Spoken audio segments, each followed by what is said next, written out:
ഈ ഇലക്ഷനിൽ രാജ്യം മൊത്തം കേരളത്തിൽ ഉറ്റുനോക്കുന്ന ഒരു സ്ഥലം തൃശ്ശൂരാണ്. ശക്തമായ ത്രികോണ മത്സരമാണ് തൃശ്ശൂരുള്ളത്.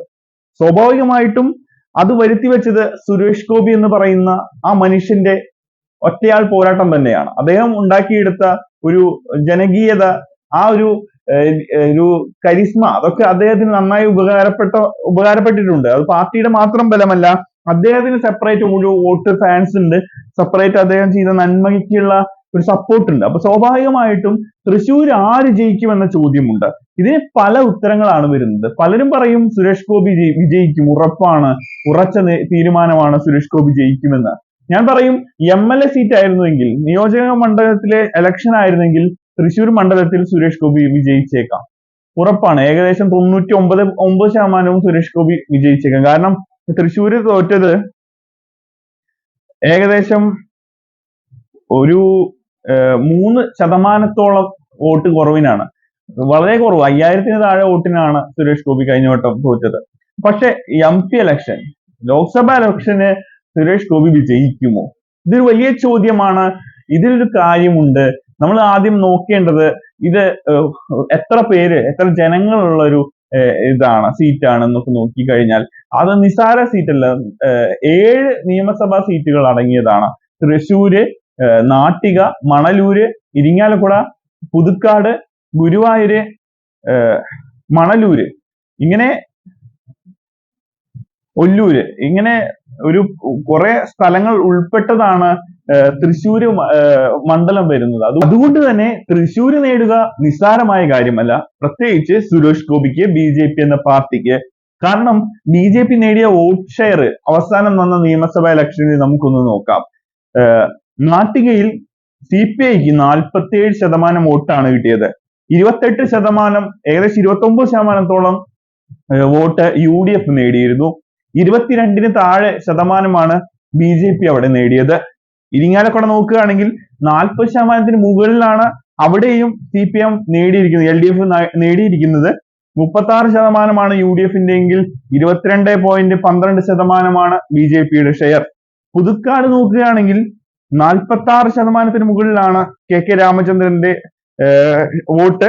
UDF-നാണെങ്കിൽ 29%. സുനിൽ അന്തിക്കാട്, BJP-യുടെ നാഗേഷ് ആയിരുന്നു, 22.33%-മാണ് നേടിയത്. തൃശ്ശൂരാണ് ഏറ്റവും കൂടുതൽ ഉയരത്തിലേക്ക് എത്തിക്കാൻ സുരേഷ് ഗോപിക്ക് സാധിച്ചു.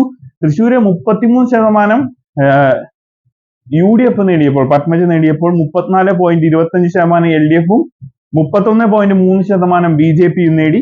ഗുരുവായൂര് BJP-ക്ക് സ്ഥാനാർത്ഥി ഉണ്ടായിരുന്നില്ല, ആ ഒരു രീതിയായിരുന്നു അവിടെ സംഭവിച്ചത്. CPM-ന് 52% വോട്ടാണ് നേടിയത്, 52%. UDF നേടിയത് 40.7%-മാണ്.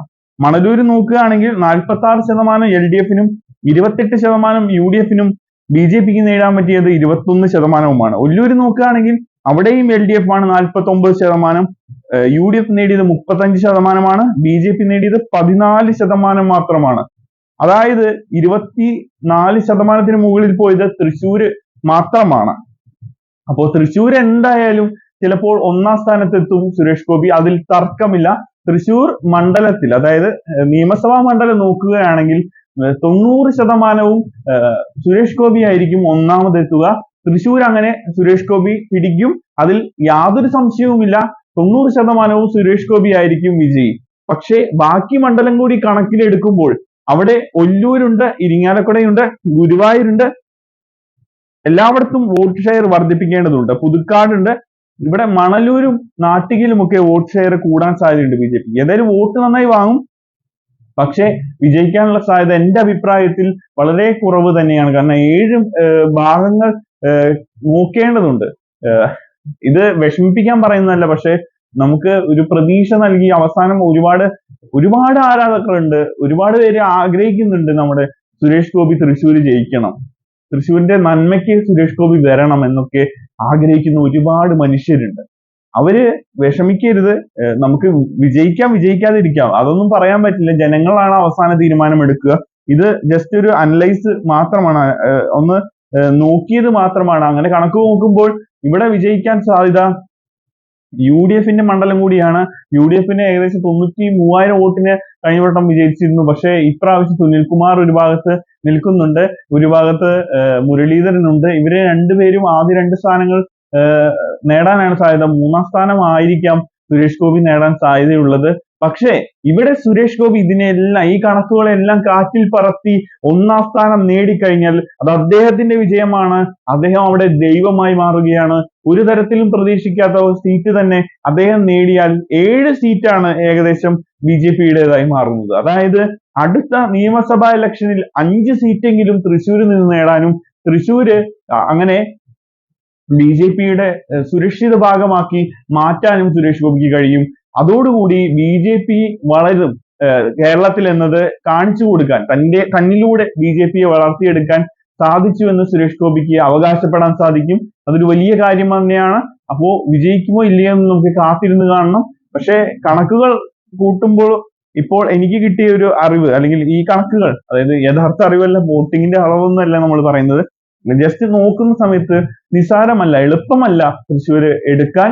പക്ഷേ എടുത്താൽ അത് സുരേഷ് ഗോപിയുടെ വിജയം തന്നെയാണ്. അദ്ദേഹത്തിന്റെ കഷ്ടപ്പാടിന്റെ വിജയമാണ്, അധ്വാനത്തിന്റെ വിജയമാണ്. അത് സമ്മതിച്ചേ പറ്റൂ. അദ്ദേഹം ഒരു ജീവിത കഥമായി മാറും. അതായത് ഒരു എല്ലാവർക്കും നൽകാവുന്ന ഒരു വലിയ മോട്ടിവേഷൻ സ്റ്റോറിയായി സുരേഷ് ഗോപിയുടെ ജീവിതം മാറും. കാരണം അത്ര ബുദ്ധിമുട്ട് തന്നെയാണ് BJP-ക്ക് കേരളത്തിൽ വിജയിക്കാൻ. അപ്പൊ ആ ഒരു സമയത്ത് തന്നെ കൊണ്ട് പാർട്ടിയല്ല, നമ്മൾ തീരുമാനമെടുത്താൽ, നമ്മൾ വിജയിക്കുമെന്ന് ഉറപ്പിച്ച് മുന്നോട്ട് പോയാൽ ആ വിജയം സുനിശ്ചിതമാണ്. നമ്മളെ കൊണ്ട് എന്തും നേടാമെന്ന് നമുക്ക് നോക്കിക്കാണാൻ വേറെ പൗലോ കഥ